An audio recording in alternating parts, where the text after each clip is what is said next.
welcome back to They Did What? Your source for the internet's craziest, most entertaining stories, where I go with them, analyze them, and most certainly make fun of them. Today, I'm going to go over a story that's definitely going to make up for the train wreck of a story I did yesterday. You all know that one if you saw it, about the guy whose girlfriend claimed she was a WITCH and had powers. Yeah, forgive me for that one. But anyhow, this story here is definitely a good one. This is about a guy who wrote in about his experiences from about 7 years ago with a girlfriend that he definitely had the last laugh with and got some serious payback, very warranted payback, when he found that she was up to no good. And when I say she was up to no good, holy cow, to a whole new level. And let me tell you, this guy, who is well advised by his father and uncles, hits her where it hurts the most. And I thought it'd be a very entertaining one on multiple fronts for this story you're going to see about this guy here, as well as how he has a nice circle that he can come to for advice. His father, his uncles, and every guy needs that for advice. But also to show you that even with great advice still, and a guy handling things just right, which he does, a gal can still pull a bunch of crap behind your back. But you're going to see, nevertheless, things don't end well for her. Now, guys, this is a long one, so it's going to be 2 parts. So I'll do the first part now, and the other part 2 hours, as always, afterwards. And again, this will make up for yesterday's story. So it starts off here. He says, "Hi, SSM." And yes, he sent this to me, which could have gone to the other channel, but that'll be better here, given what you're going to hear. He says, "Hi, SSM. You can call me Matt, and I'll jump right into it. First, a bit about my background here. I'm currently 29 years old. I've always been the nerdy computer and math type of guy. I'm 6'1", but I'm skinny and small framed. I currently work out on a regular basis, and it seems no matter what I do, I just tone up fine, but other than my calves and thighs, I really don't bulk up. Well, keep on trucking, dude. Probably because there's probably the genetics in your family to have big, strong legs. But everything else, you got to keep pushing harder. Eating right, healthy and all that, but I'm glad you're trying." He says, "Girl never paid much attention to me, so that probably means I'm somewhere between a 4 and a 6 in a real-world scale." He says, "I'm no 5%er. I work at an engineering firm. I spend my days drawing up plans for houses, remodels, and the occasional outbuildings, barns, and pole buildings. It's enjoyable and fulfilling in a very low-stress environment. The owner is a friend of my dad's. I went to work for him this summer after completing my junior year in college. Or my junior year in high school, excuse me. I started out helping with land surveys and other types of grunt work, and eventually was moved into the office and was trained to do what I do now. I had no formal training. Instead, all it ever has been is the job. I never went to college. It didn't make sense to me. It's a nice living with nights and weekends to enjoy." Whatever, man. If that worked, it worked. He's a friend of your pops. You learned on the job. Very old school. And you don't have ridiculous amounts of student loans to pay off. You make a good living. You're happy? Great. The pay doesn't meet the modern woman's 6th requirement, but it's way above the income of the average man. For a single guy, it's more than enough to live on, save, and have fun with. Yeah, you're a guy in your late 20s. You got plenty of time to increase your earning potential and all that. Invest your money now when you're young and watch that grow over time. You'll be just fine. I come from a divorced family. My parents divorced when I was in the 6th grade. They shared 50-50 custody of me. When I turned 18 and graduated, my dad moved to Montana, and a couple years back, built a cabin in the mountains that I designed for him. That's awesome. Montana's awesome. I was there in 2019. There's a reason they call it Big Sky Country. We talk regularly, and I see him a couple times a year. I'm close to my mom as well. Neither told me why they divorced, but I will say that my dad cautioned me regarding women and marriage. He, as well as his 2 brothers and one of his cousins, are all divorced. Never remarried and are enjoying their single lives. They all have a lady friend to keep them warm on the cold nights." Holy crap, man. I wouldn't get married if I were you. Everybody, all the guys in your family, your dad's side are divorced. Someone can either say they're horrible men or they're men that just, well, that's just the times. Why try to make it different? When I was 17 years old, turning 18, I went on a hunting trip with my dad, my uncles, their cousin, and one of my cousins, who was also 17 at the time. My cousin and I had our first beer around the campfire, and they lectured us about women. We didn't understand everything they talked about. I'm sure you didn't. You were probably drunk on your first beer. They told us to take our time with women, not to get too attached too quickly. Let them ask for commitment, not us offering them. Ding, ding, ding. That's what I've been telling you since day one, guys. Also, watch out for red flags, and for the love of all things holy, we better call them and ask them for advice along the way or risk a four-way ass-kicking. They told us they all made the same mistakes when they were younger and wish someone would have been there to guide them. But their parents grew up in the 50s and things were different for them. Things may have been different then, but human nature doesn't change. My mom seriously dated numerous men since a couple of years after they split up, but they all eventually ended. The longest lasting was about 3 years. She's still trying to find her person. Whoever came up with that phrase needs to be smacked. You're looking for a man or a woman, not a person. I moved out when I was 19 and been on my own ever since then. Well, good for you, man. You became a man right there pretty much at 19 when you left the nest. And good luck to your mom finding her person. Back in 2017, I was 22 and spent free time with 4 friends. Danny, Aaron, I've known since middle school, and Josh, I met my freshman year, and Mike joined the group my senior year when his family moved from the neighboring town. At the time, I was only one with any kind of career. 2 of them worked retail, one was a graveyard shift manager at a fast food joint, and the other delivered pizzas. As I said, I've always been the nerdy guy. I went hunting and fishing with my dad and my uncles, and I enjoyed it. I still do, but it wasn't my passion. I was always more into computers, video games, comics, role-playing games, and a big fan of just about anything sci-fi. Hey, lots of guys are into that stuff, no big deal. I met my ex Dana with my friends and I went to ComicCon in 2017. Okay guys, here we go. Enter Dana. Because eventually other dudes will be entering Dana. It says here, we traveled to San Diego for the event. On day 3, Mike ran into some girls he knew from high school and he attended before moving. The 3 of them were all doing the cosplay thing. They were all dressed as, what I later learned, female anime characters. I'm not big on anime, so I was uneducated on their characters, and to this day, I cannot tell you who they were supposed to be. Dana was one of the 3. She was a blonde, who at the time I didn't know was a blonde because she had on a jet black wig. Dana's costume was ultra tight, which greatly accentuated her enormous boobs, with a large open area showing off her ample cleavage. So in other words, every dude there noticed her and was losing it. She had thigh-high boots that matched the colors of her costume and a miniskirt that, if were any shorter, would have been a belt. She was curvy in a very good way. I, however, was uninterested in any of them.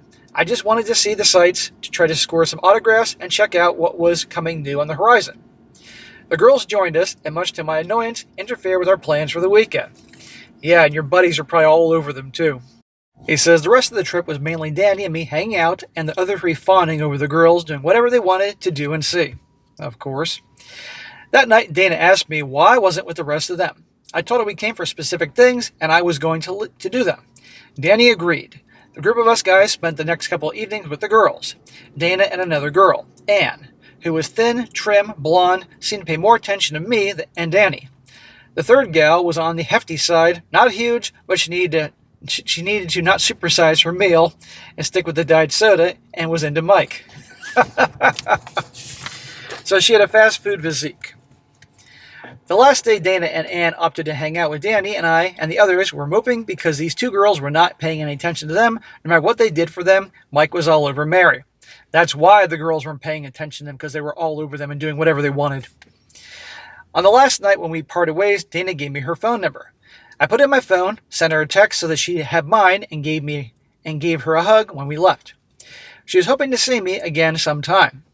Dana lived about an hour away from me, and I figured the odds of that were slim to none. So you're indifferent. Like, all right, you're good looking, you're cool, here's my number. Reach out. And if not, no big deal. I'm blessed to have had a dad and uncles who were there to give me advice and ask questions. My dad told me to learn from others' mistakes, as you don't have time to make them all yourself. When I talked to Dad after the trip, I told him about Dana. Dad cautioned me about long-distance dating. He said there's no long-distance dating, it's just a weekend rental, like the old VHS video stores. He said your heads will get dirty and you don't need to clean them. He had to explain what this meant since I grew up in the DVD era. SSM, you're old, you probably will understand. Hey, not that old, but yes, I understand. VHS tapes would get dirty and dusty and all that, and, He says Dana was, and he's saying was here, a sweet girl.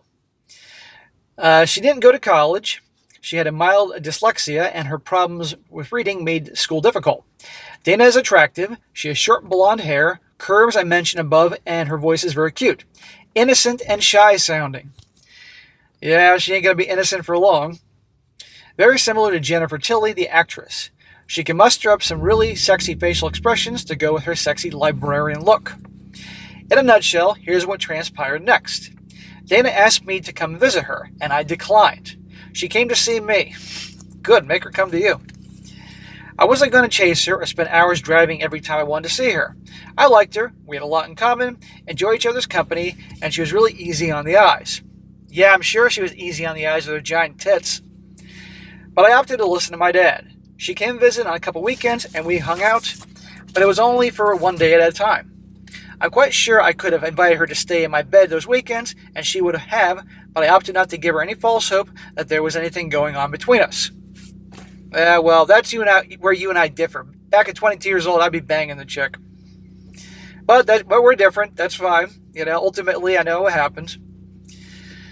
I told her one night if this wasn't going anywhere, and I told her one night this isn't going anywhere. She teared up and told me she wanted to spend more time with me, and I told her the distance was the problem.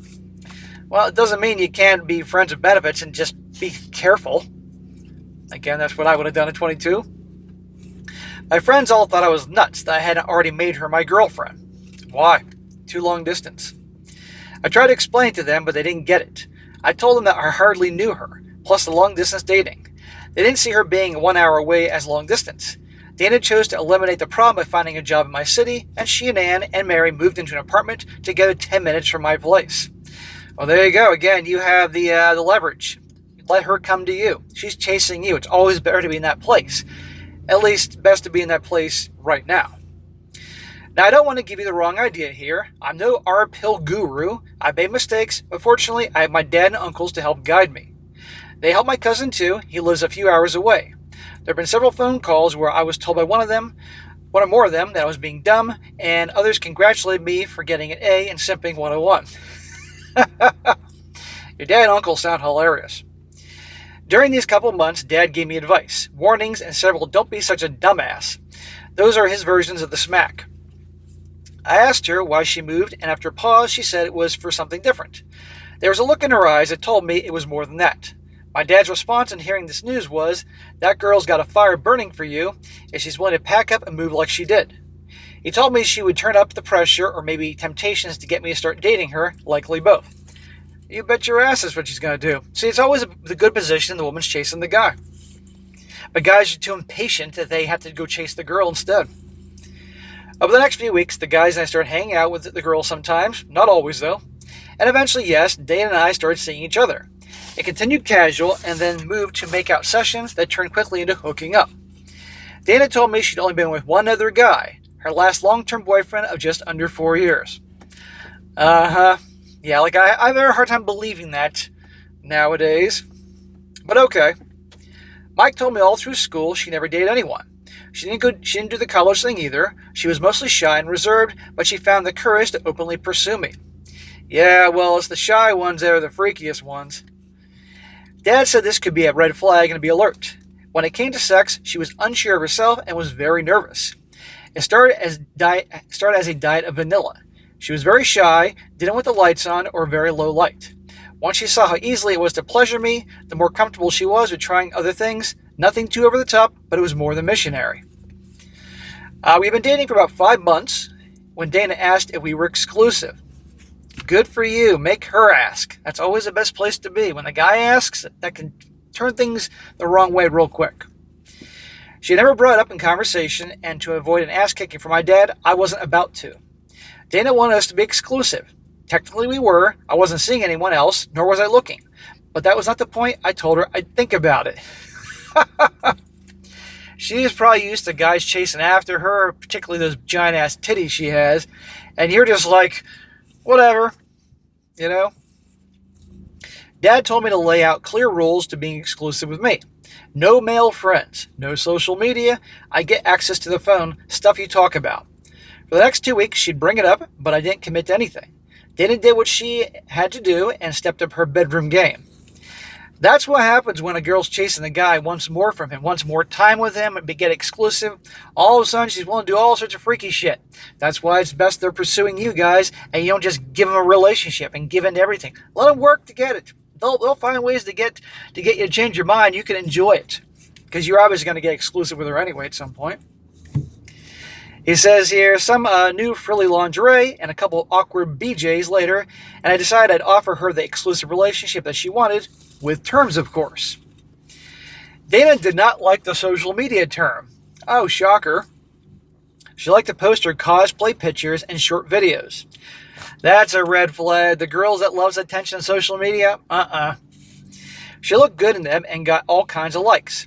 I told her if we were exclusive, her body was for me only. That also meant an end to her in tight, revealing clothing and costumes when we were in public settings. She started to argue with me, and I cut her off and told her these were non-negotiable. She was the one who was insistent on taking our relationship to the next level, and I was offering that to her. If she rejected my conditions, we were done. You got all the power, dude. She's the one that wants the relationship. Like, here are my terms. If you don't want that, okay, no problem. We'll just go back to, casually hooking up. Well, that's what happens, guys, when you have the leverage. She was silent and told me, and I took some time to think about being exclusive, so she wanted to be afforded the same to think about the conditions. I reminded her again that she was the one asking to be exclusive. If she needed to think about it now, then she didn't want to be exclusive. She relented and told me she would delete whatever social media I told her to, and I asked her for the phone. Yeah, trust but verify. Here's the thing, guys. If a gal that's addicted to social media, you can say, I don't want you doing that, and she even agrees reluctantly. There's no way she's not going to go back and have a secret account, because she's addicted to the attention and validation, and your validation ain't going to be enough, and we all know this. She looked at me wide-eyed. I told her that this was one of my conditions.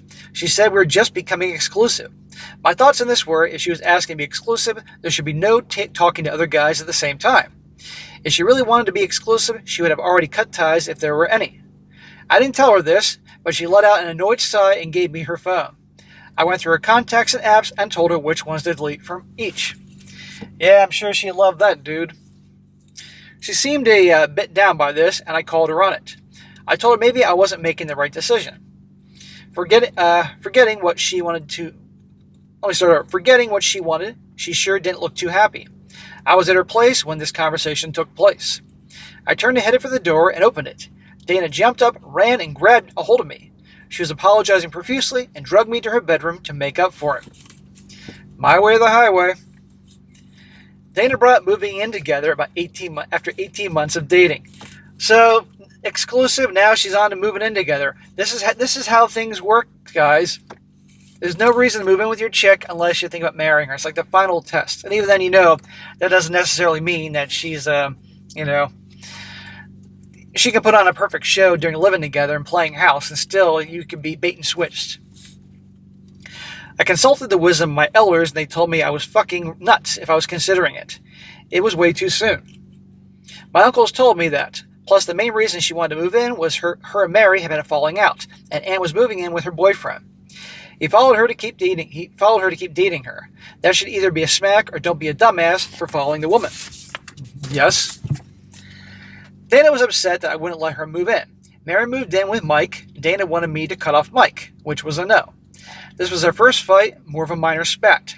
Turned out to be for nothing. Mike didn't want to upset Mary, so he quit talking to me. What a pussy. It made things weird, and the other guys, except Danny, he and I will likely die friends. During Dana's falling out with Mary, she got some great news. Dana is one of 11 grandchildren and the only granddaughter. Her widowed grandmother is well off, and she's really partial to Dana, being the only girl. She set up a trust fund for her to start when she turned 24. At the start, she was getting $1,000 a month from it on her birthday each year until it goes up until it reaches a certain amount. Okay, so starting, she was getting a grand a month from grandma, nice little bonus every month, and obviously more and more as time went on, as she got older and more mature. I discovered another perk of her newly acquired financial windfall. Dana would frequently come to bed with new lingerie and outfits. She was really into cosplay, and I was getting to enjoy her enjoying it. Dana opened up sexually, and she was quite adventurous and willing to try most anything. Well, that's what happens when a girl's really into you. She was enthusiastic, and there was something about her innocent voice talking dirty to me. She didn't mind oral, and I got occasional backdoor action. I could accept her one thing that was off limits. He said the thing that was off limits was spraying his load in her face. But he could put it anywhere else he wanted. At around the 4-year mark of our relationship, Dana wanted to move in with me. But not after I got some consulting from the sages of my life. My dad asked if I was considering marriage, and I told him I was. Smack! After all, men in your family been divorced? We discussed things, and he told me that if I was hell-bent on going full retard, I better make sure I already knew who she really was. He says it's easy to hide things when you aren't together 24/7. Put her under your roof, and if there's any red flags there, they will manifest in all their glory. He said when you move in together, she comes to your place. You don't move to hers. Her name does not go on the lease. Yes, I always tell you guys, either you move into a place together or she comes to your place. Don't go to hers, and don't put her on the lease. Because you want to get rid of her, if she's on the lease, it complicates things. All the utilities stay in my name. She pays half of everything, and I told him I earn way more than her, and I figured we pay based on the ratio of what we earn. No, dude. He sternly told me we need to split things 50-50, nothing else. If she was against it, then she is more into herself and being taken care of than being a supporting partner in a relationship. She doesn't get to move in if that's the case. Yes, exactly. Your way or the highway. Dana had brought up moving in a couple months prior, and I had been putting her off. Dana's no dummy, though. I think a lot of people are fooled by her voice, and I've seen her use it to manipulate others. Well, again, more red flags, dude. She's quite the actress and can really play dumb and innocent. There are times she's used to use it to sway my decision. I'll admit it, I like to say it wasn't a contributing factor to my decision, but it likely was that she got her way. What man hasn't been swayed by a pair of tits and a sexy whisper in his ear? As I said, I'm no art-pill guru, and I've made mistakes. I'm just glad I have my dad and uncles to help guide me on this journey. Bro, we all make mistakes. Even guys have been listening to this shit for a while or well-versed, they still make mistakes, you know? Dana and I had a long discussion. I said the terms of her moving in. She didn't think it was fair that she needed to pay half of the bills. Shocker. Well, life's not fair, Dana. I keep sucking my dick. I told her there was no reason we had to move in together. It was something I was considering. We talked about a lot of things and how this would work out. She understood if things took a turn I didn't like. I had no problem ending it, and she could find somewhere else to live. I did really like having Dana around, and I did love her. I could say I'm one of those relationship guys you talk about. Dana really wanted to make this big step in our relationship, just as I did. But I wasn't openly admitting it. She agreed, and I moved her in. Things were good, and we settled in as a couple sharing the same roof. We both cooked and cleaned the apartment, but she mostly did all the laundry. She sold her furniture, since mine was better in quality, and she liked it. We kept our finances separate. Yeah. If you commingled your freaking finances, your uncle and dad would line up in a line and be bitch slapping you. I would give her an amount needed for her half, and she would write me a check. There was only one time where I gave her the total for half, and she told me she'd have to pay me later. I told her it didn't work that way. I was footing the whole bill. I was living by myself. She gave me a check the next day. Yeah. If you let her do that, I'll pay you back later thing, then that would have been happening every month. It would have been less and less. Or she'll say, I'll pay you back in other ways. Before anyone tells you what a great way to handle that was my dad's advice. He told me that before she moved in. He said one day she'd be short, and then the next, not have the money, and going forward, I'd be supporting her. Kudos to Dad's advice. It worked. There was never talk about merging finances, again, thanks to that one dad.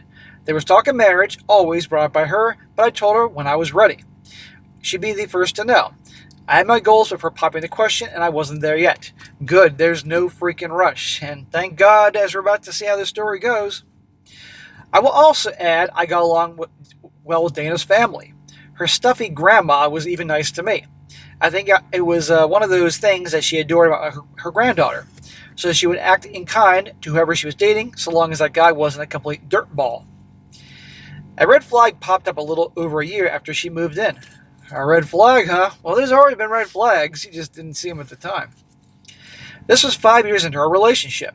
We had some friends over on a Saturday for dinner, and we watched a couple of Michael Keaton movies, Johnny Dangerously and Multiplicity. The next morning, we were laying in bed, and after some morning sex, and she said something that made me say, what the fuck, in my head. Now we're getting to the interesting stuff, guys. Dana told me she wished she had a clone of me. For those who have not seen Multiplicity, Michael Keaton's character is cloned a couple times in an attempt to make his life easier, and eventually one of the clones gets cloned. Dude, I saw that movie at the theater in 1996, I think, with my girlfriend from high school. Holy crap. At the end of the movie, it's him and 3 clones running around. There's one night when all the clones sleep with his wife, which was off limits. I asked Dana why, and with a wicked, playful grin on her face and her most innocent inflection to her voice, she said, so I could do her from behind and she could suck me off at the same time. Whoa! Some guys are thinking, all right, she's a freaky one. And then the rest of you guys are thinking, oh, so she's having fantasies about 2 dudes. Red flag. My mind began to race. I said, oh, you want to sleep with other men? She had a look of horror on her face, and she blurted out, no, she just wanted me. I asked her if she thought about what she was saying. There was a bit of back and forth and her getting defensive, and I went on to explain to her that if I were cloned, at that point I was cloned, it'd be an exact copy of me. From that point forward, it would be a different person with different experiences. He would just look, sound, and act like me if she were sleeping with my clone. Much like in the movie, she'd be sleeping with another man. She seemed frustrated by my response to what she said. She tried to reel it back, but that led to me dousing her with more logic. In the end, she was clearly frustrated, crying and annoyed, and said, just forget I ever said anything. But I could not forget. No, you don't forget that stuff, dude. And you're about to see why, gents. I was now sure she was cheating on me. I went looking for proof. I checked her phone, I installed a keylogger on my laptop, and I turned on the location tracker on her cell phone and watched where she went. She'd been picking up overtime more frequently the last couple months. Oh, do tell. Then it would text or call me and tell me she was taking overtime and would be home late. I started to verify. Her phone would show in the building at work, and I would drive by and see her car was at work. I'd wait watching until she got off work, and when I saw her leave the building and walk to her car. I'd race home and be waiting for her. She was always home within 5 to 10 minutes of me getting back. It all seemed legit at the time. Dana works at a distribution and fulfillment center for a retail business. She goes in at 9, gets a 30-minute lunch break, and clocks out at 5:30. Overtime runs from 11 to 11:30 p.m. They don't operate 24/7. I talked to my dad about this, and he told me to watch her like a hawk. He said he was concerned by what she had said. He was glad I was paying attention to what she had said, and I told him what I had done, and it felt very weird to be watching her like that. He said, as men, we have to do what is necessary. Women are masters at deception, hiding things. He added, give them time, and eventually they will tell on themselves. They cannot not do that. If she doesn't tell on herself, she will keep the evidence of it. Your dad is like fucking Yoda. Nothing I did turned up anything. By appearances, Dana's activities were on the up and up. There was also no charge to the frequency of intensity of our SEX life. I was confused and began to think that maybe the clone comment was said out of innocence, ignorance, or both. Well, your gut told you something when she said that, so trust your gut. About 4 months later, it was Dana's birthday. Dana went to work as she usually did any other day. I, on the other hand, took the day off. We're going to celebrate with friends on Friday, but being a Tuesday, I was planning something for her that night. One of the things I was going to do for her birthday was detailing her car. At work, there is a heated stop at another location where my bosses kept a couple of trucks, a box trailer, and equipment for field work, surveying, etc. My boss told me I could use it. I drove to Dana's work, found her car, and swapped vehicles, leaving mine in the parking spot. This way on the off chance I encountered an issue getting done in time, she would see my car and could drive it home. She had a key to it. On the drive to the shop, I was stopped at the red light and I took advantage of being stopped to plug my phone in. There was a charging cable plugged into the passenger side. I pulled the cable and felt some weight as it pulled on the end of it from under the seat. Attached to it was a cell phone. That's interesting that her phone is not with her. I was confused at first. Dana's cell phone had a pink case. This one was black. As a matter of fact, I handed her pink phone to her when I kissed her goodbye and wished her a happy birthday that morning. The light turned green and I pulled into a parking lot to figure it out. My curiosity was pegged out at 11. The phone was charging, with about 2/3 battery life, telling me it had been lower and was now charging. I swiped the screen and looked for the password prompt.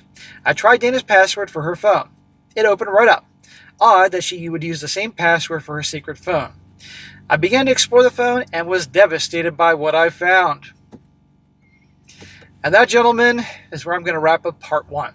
And in part 2, in 2 hours, you're going to see all what he discovers on his phone. And holy shit, her comment about multiplicity and the clone and everything, he was right.